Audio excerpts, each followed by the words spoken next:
just outside the town of Kerksbekmeend. They lived on an island, a place where only a dozen people lived all year around, since most houses were summer cabins and hotels.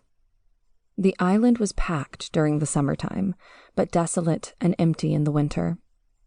Ella preferred the winters, when she could take Jacob in her arms and walk to the beach and watch the big angry ocean throw its waves up on the sand and leave beautiful seashells for her to pick up. Ella liked the darkness that fell on Denmark during wintertime.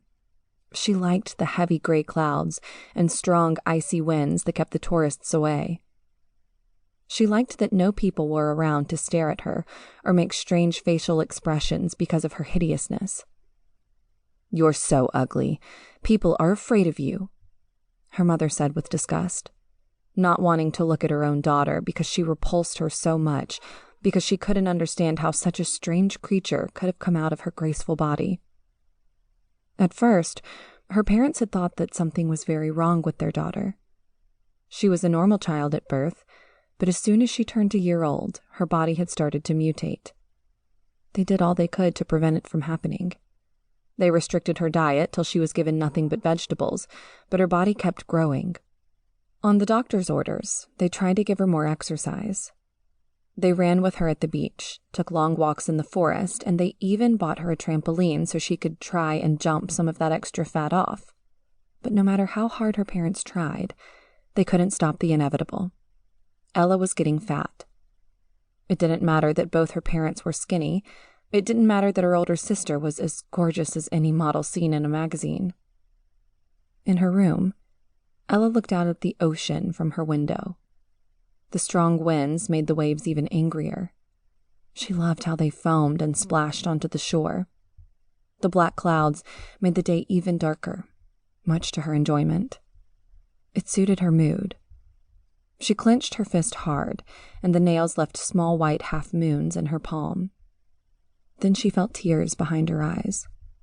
Just the very thought of what her mother had told her was going to happen stirred her up inside and forced her to strongly restrain her anger. She jumped down from the window and walked to her baby brother's room next to hers.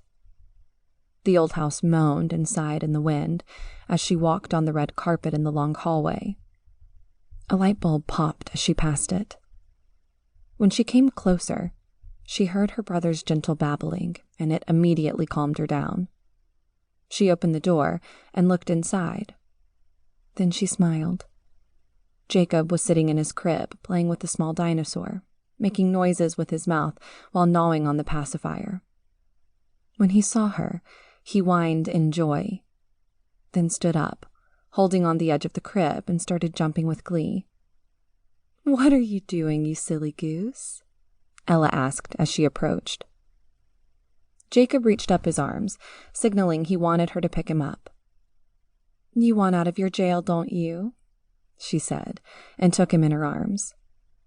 Jacob hugged her tenderly with a small shriek. Then he pointed at the window. "You want to have a look?" Ella asked. "There's a storm coming. I bet you want to look at that, huh?" She brought him to the window, and while standing behind him and holding his hands, she sat him down in the windowsill to let him look out. He put the palm of his hand on the glass. "Feels cold, right? It's because the wind is so cold outside."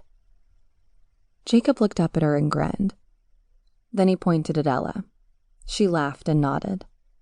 "Ella, can you say Ella?" But Jacob hadn't started speaking yet. More than 2 years old and still not a word, only babbling sounds. It annoyed their mother, but Ella enjoyed it. She wanted Jacob to stay the way he was. She enjoyed being the only one who understood everything he told her with his gestures and noises. "Don't worry, I'm not going anywhere. I'm not leaving you here alone with them," Ella said, and kissed Jacob's small nose. "They don't even understand anything you say.